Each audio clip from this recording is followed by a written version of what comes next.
pasal tha rang chunga bung som palina ziak tu le chiar tu laldin tluanga ser hun lalpa ninge tur chu lo tongin e khai ngurte kha eng ti zia nge ni ta mi khual te ne na in lo in koi ho tak luai mai chu le khual tha an ni che kang chu mo a han ti ya ngur lian a chuan ni e ka pa khual tha an ni e buar puilal savunga khuale tuite an ni e a han ti a an phur te chu lalu ka an nga nu chuan lalin chunga chuan an lut ta nga la an lal fa pa ngur lian a chuan an mi khual te ne na ain ton dan chu a che pakaya tang chuan lal le upaho ma a chuan a han soya ser mun lal pa chu tiang thu te a han hriat chuan a thinarim hle ani ti hriat tak chuan a mai te chu ruwa thim pui ho tu rang mai chuan a dur ta khup mai le buaina du lovin kan ngoi ma kan ngoi theiawang hian doi ta via wa khan tlang ho hian min ngai ani age buaina siam zong in lo thok chuak te se ka lo zia hi ka lo lan tir khopang kho khat lal ve in mal bei tur po ni se khan tlang lal ruma ma hian ka tol leilonge eng titia karam chung a pasal tha te lo tlat lu tir sia nge mo ani chule a pasal tha rual zinga chu alu in lo hon nga lo ani chu thin rim ti hriat tak chuan atilu lung maya upa pakhat chu lo tongin e khai kan khual wal te chu in chunga hian lom thu han soi dan po kan thiam don lei ne mo le kan fa te nun na min chan sak hi hei lo liam alom na turi kai ni ser mun khuwa te hian kan nei lek lovange chumi ruala kan thin min khei sak tu khan tlang pasal tha te chet dan kan han hriat hian mel hima kan lo dong song thei lo chu hi in mi hriat thiam na kan ngai ani avoi khat na mai po ni lovin kan lalpa han soyang khan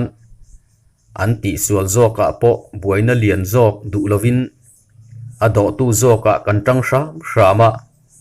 an ram chunga lo le ngal mani saka lo pui no pang zok an ni awanga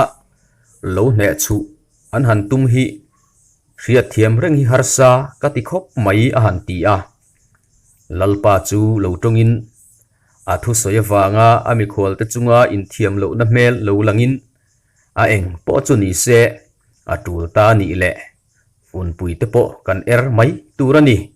ma se hei tuna chuan khual tha kan thleng tlat maya helam thu ngot kan soi zongin kan khual thlen te po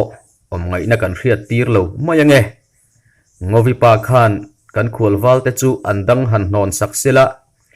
zanin chu mun dang pan lovin ka ina hian in ipte pui han bang phot mai te un som bom ranga in saphur zozai te so khoilam sa te nge ni zozai ni kha nang ni chu om lo ula zong kan fa te kan cha ngei don ani chu sangal la nang ma ni wang liaw lo hon thei an ni bok nen in chunga hian engtia lom thuan soi tur nge po a re thiam lo ve kan lom ti hian a soi fia zo hlek lo nge kha kan pasal tha hliam te kha bolpu han ko sak ula han en kol wat te se a han ti ya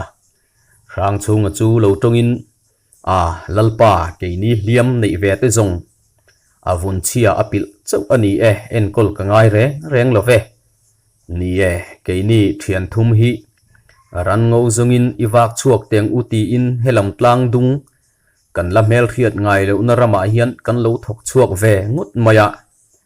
ni zan kan ri ana huna sangal lian zet mai kan van nei siamin kan kap lo maya han nu chia ngot chu ui om kan ti tlang deuh nge ni ti hian atu khuwa po ila i phur lu tok mai teng uti in kan in phur ta top mai ani ngur lian a soyang khan an ni nen hian kan in tong fu lo maya i kholo kai tura min som na po nar phal lovin ti hian za lo chu in kan lo zui ve tangut mai ni a han tia lalpa chu lo tong la in a lo ni tak chu a kawang khuwa te po hian nula fel tak te po an om ve ania pasal tha mak pa nei te po hi kan chak ve te ania khisung chung chuana han tia upathen khatten rang chunga te sangal sarep phur an han bun chu tam man titlang hle maya alu te chu an hudu in hetiang re nga ngal chang lu ro pui hi kalam hungai lo top mai chandar ma a han hu ve achak le mai alen dana hian ngal phusen ani nge don hi upazi nga pakhat chuan a han tia rang chunga chu lo tongin lalpa heng kan saron hon te hi in kuta hian mai te se keini thian ho zong naktu maya kal chu le hi kan tum si a du le heng kapu te ho nen hian inin theisem mai don nia a han tia ser mun lalpa chuan khaio chuti tu rem moni don chu le hei asa tela chu atam na samai sia chu tianga ni ro chuan chung tin hian kan pasal tha te zar chu han zo sela awathamai om ve mole inding chuti taka tam kan ni lo boka kan chantlan thei mai don hi a han tia upa ho chuan sarep chu phur taka sim ngalin ngur lian ate sangal ka te ne na anan sem chuan in tin chuan puarel ewa ei tur chu an changtlang thei tamaya lal le upa te ho chu an lom tlang hle mai ser mun khua chuan an kholo dai lut pasal tha te ming chu an lam ngun mol hle maya pasal thazar zo tur nei lo rok lo dong rei ve to tak te po chutia bur pui pasal tha te zara sangal sarep anan me chu an lom tlang hlom hle mai zanri ei kham hnu luk chuan ser hun lal in chunga ho te chu an thu hria ta wang chuan an phok lek hlom hle maya buai param kal hot lain an khodai loka ral ninge ya arin mi thanem fe abu awanga man mo taka lotlan ho thu chuan lalpa lu chu ati hai hle maya atu tenge an ni anga chutianga arun han tok tur emin leido an nei a rebok si lova a eng ti tur nge an ni chu hriat chian adu hle maya buai pa chuan lalpa lam chu melin ti hian zan ria te ka zuk bar zok anga arang theyang berin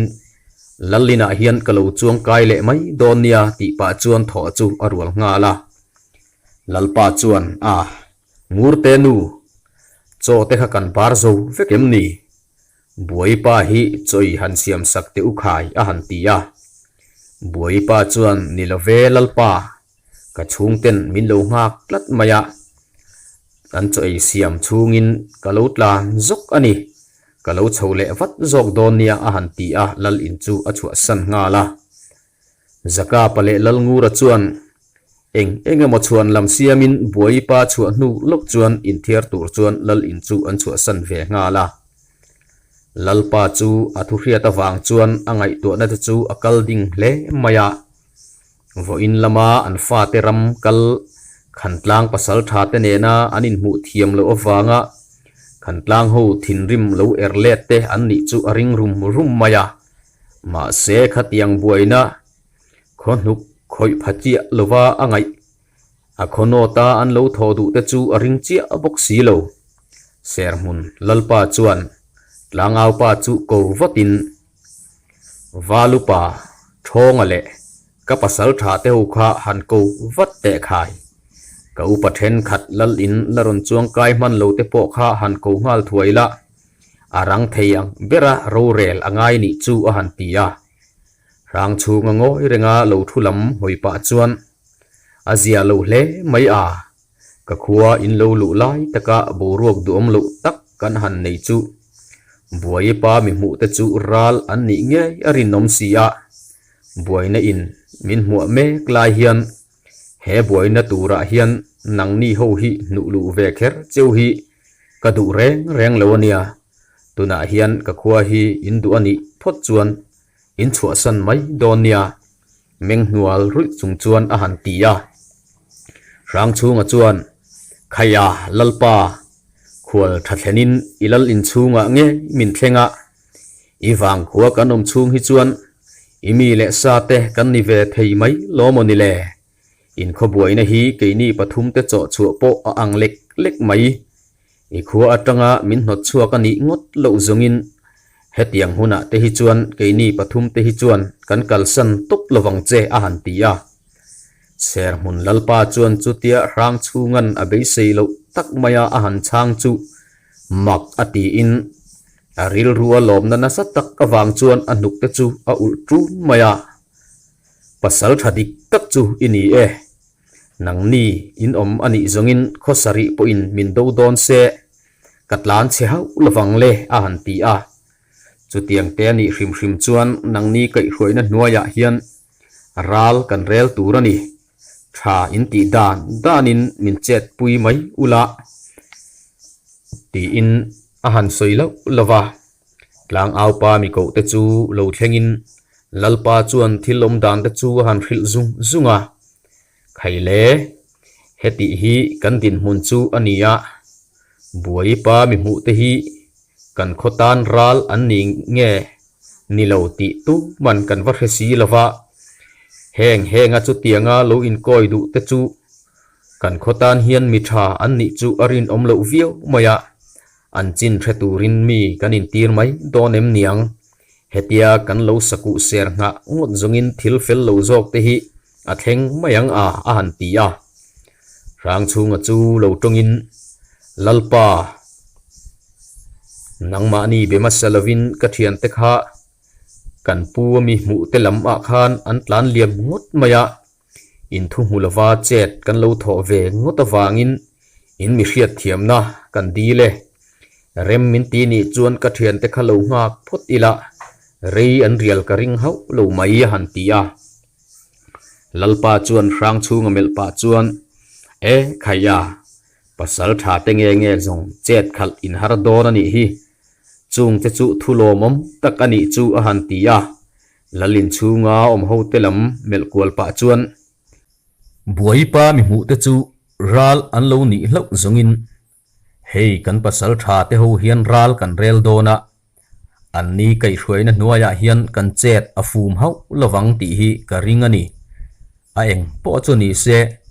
chung kan pasal tha te pani thulo hon tura chu ingai chang phot mai teng u a han tia lalin chunga lo om ve te po chuan an lalpa thuan soi chu tha ti in an lo nem nge pui ni ti hria tak chuan an lo butliara lalngura le zaka pachu rang chunga soi ang chuan rei nga an ngai lo hle mai buai pa hova lal in an lo lut chu an thukam chuak ngai chang chuan lal in a om ho te chu chung mi pathum lo lut te chunga chuan an mit a fu thap maya lalpa chu lo tongin e khai kan pasal tha te chu hei in thian pa hne na tanga kan lo hriatin buai pa mi mu te juk chian turin in kalani ti thu kan lo hria a enge thilom ziania hriat belte in juk nei mia lemma han tia lalngur chu lo tongin ni e lalpa in thulama salovin kan tlan liam ngot maya in mit ti kham zonga kan lo che ani chuan in mi hriat thiam na kan dila cheu kan puwa mi mu a soina lai mun kan juk ena ral i khoser mun run tura lo thok chuak chu aninge ye khan tlang khomi le sa te chu irin angkhan aninge maya ma se kho khat run tura lo thok chuaka chuan an tam lem lo viau mai mi som thumer or bak anni ka ring lova khulai vo in lama khuwa kan lo lu natlak lam ruama khuan om mun khuarin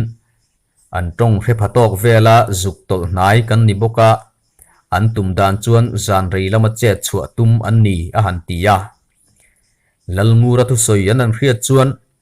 an lo rin lok dan po chu ni se atak taka run tok tur an ni ti an hriat chuan an ril ru buai tlang hlom hle maya an mel ma te chu eng hun vela nge an lo tho chu anga eng tia lo ma chon tur nge ti chu an ngai to na sa hlom hle maya lalpa chu lo tongin khaile kan hriat theu angkhan kan din mun chu heti hi ania eng tia lo ma chon nge thaberang ti hi hriat thiam a har riau maya mi som thum vel lek po ni se kho chunga an lo lua in pakhat lek po an halman ani zongin kan in sak danin azir lo bok nen rei lo te ya kan khua hi mei vapa achang thei mai bok nen kan chet lak dan tur rangai dan lo nei te kan omani chuan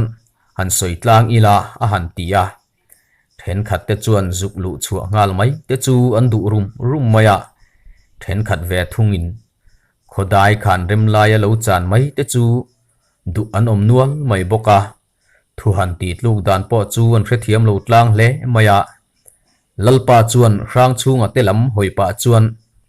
enge kan pasal tha te khan ngai dan te yan han nei ve em in nei ani chuan in thlung hau lo khan han soi ve bor te u a han ti a rang chunga chu lo tong ve in lalpa ka ngai dan hi a thaber lawang ti hi kapom thlap maya ma se ngai dan soi tura mi te i han som ta ka chuan ti hian khulai ruam anin kul chung khuan ruam lu atang le khulai ruam lo che tu mual dung le liam atanga zukhual lu mai khu thadon ria win kalo hria a ruam lu chung atanga tan hun siam te le mual dung le lamma tan hun siam te kanin pe fel nuwa ruang chei che thlakin kan zukhu mit bar thei mai long mo kalo ti dewa ma se zan thil te ni wange ro chuan thom nei lova a fim khur theyang bera kan chet ero chu anga yang han ti a rang chung ral rel fin thak zet tanan hriat chuan tha an lo ti tlang hlom hle maya lalpa chu rang chung alam hoi pa chuan i ruwa man na ang chuan ni te se khodaya lo chan ngut ai chuan a fin thak zo khopang le khodai maya kan lo chan zongin an silai muleng te po kan tan po a hlom hrim ma se chu tianga che tur chuan enge ruwa man na han nei le a han tia rang chunga chuan lalpa lam chu hoin pasal tha le ramwak thang deuh te in thang chuakin ruam lu lam ma che tur mi som ni mual dung lama lu chua tur mi som ni kanwa in mi som li in thang chuak mai ila kan tumanga kan che theyani zongin mi som thum vel lek zong kan hup ne nge yang chung zi nga than chua lo tlang wal la om zong te ten khodai hi lo veng tamai se kan che chua dan tura hian phim khur taka chet kan tho hi anga yani tiang huna hi chuan bang ong te hian mit an nei ti hi thei ngil lo a tha a tuna po hian kho chung lo bi thla te po anom mai theyania kan ral rel hi an hretur ani lo kal chuak tur te kan thlan dan tura po hei kan valu pa le pasal tha te an oma an ni lam hian pon lama ri deuh nuai lovin lo ruat tamai se a han tia rang chunga ruwa man nang chuan kalin ti tu tulang ang te chu phim khur tak chung chuan an tingal zung maya a ho po a kal lovin pani pathum vel lek in zui chuan chung an mi than chua te chu khodaya chuan an om ta far mai rang chunga chu lo tongin khaile ser mun walrual te u khotual mi ni lo ma ila kan chet tho dan tur hi kan zam mai anga ruam lulama tan hun lo siam turin ka thian te pani ba ka mi som pariat te hi tol thata ula abak zongin mualdung atanga chukla in ruam mong lama kan lo in zar phar ve thung don ani phim khur taka chet tho in chen rang te kha athlonin pauti reng suang cheu mani le mani sai pal thei din huna kan ding ti in hria in kan thal fang thla turin aden tur ngai tu masa in thal fang kan thla zel don nia a han tia an zinga valupa lo om ve chuan he khai in thlahung lutuk ange keini ho hi in nung zui tur chawa lo thok chuak kan ni tha in ti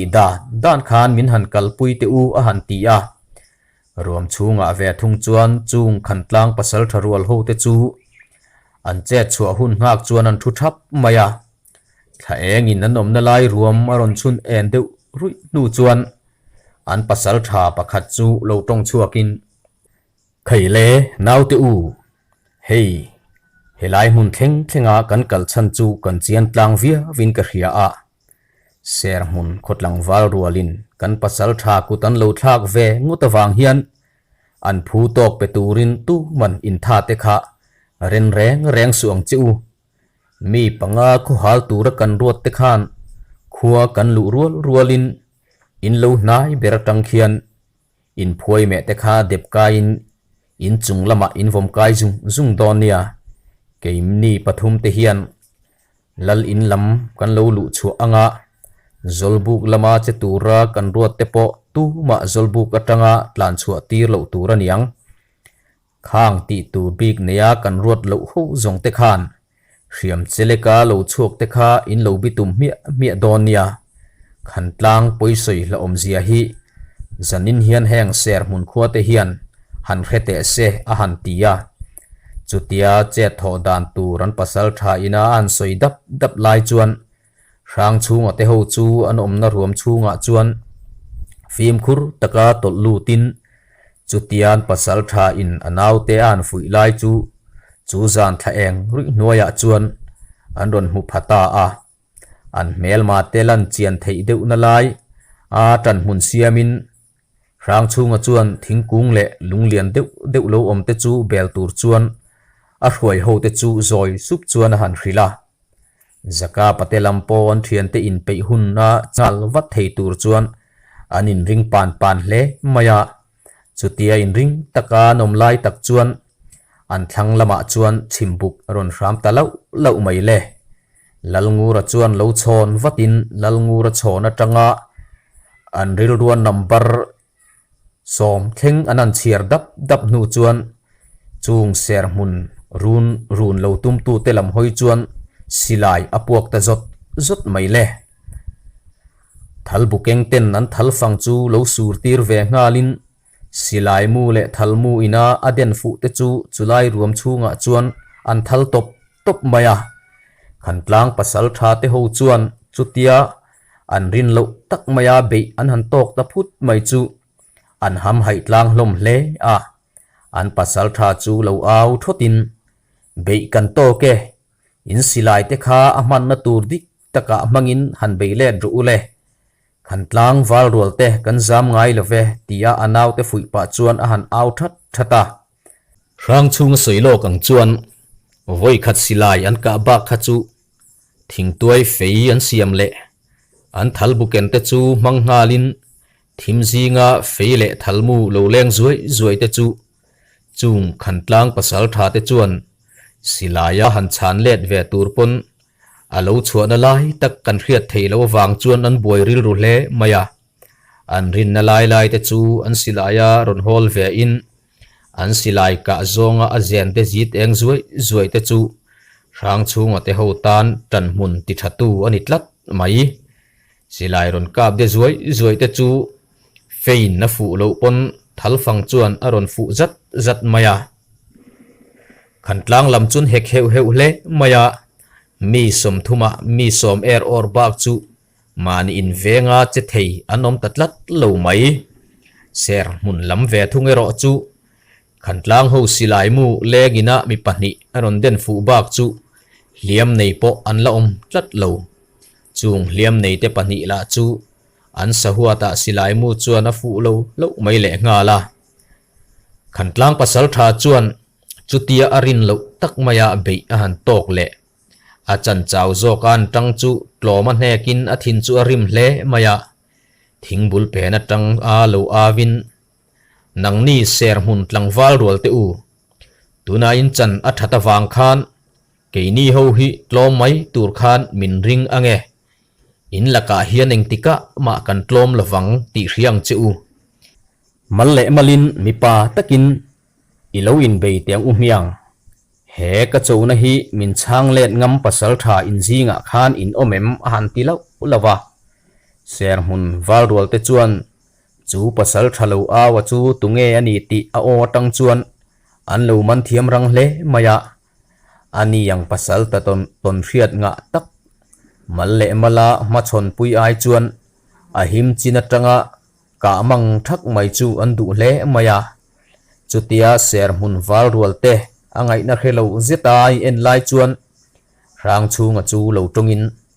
khai a chutia malle mala in be I thang ani te chuan kan in be mai tura lom ma se nang hi chuan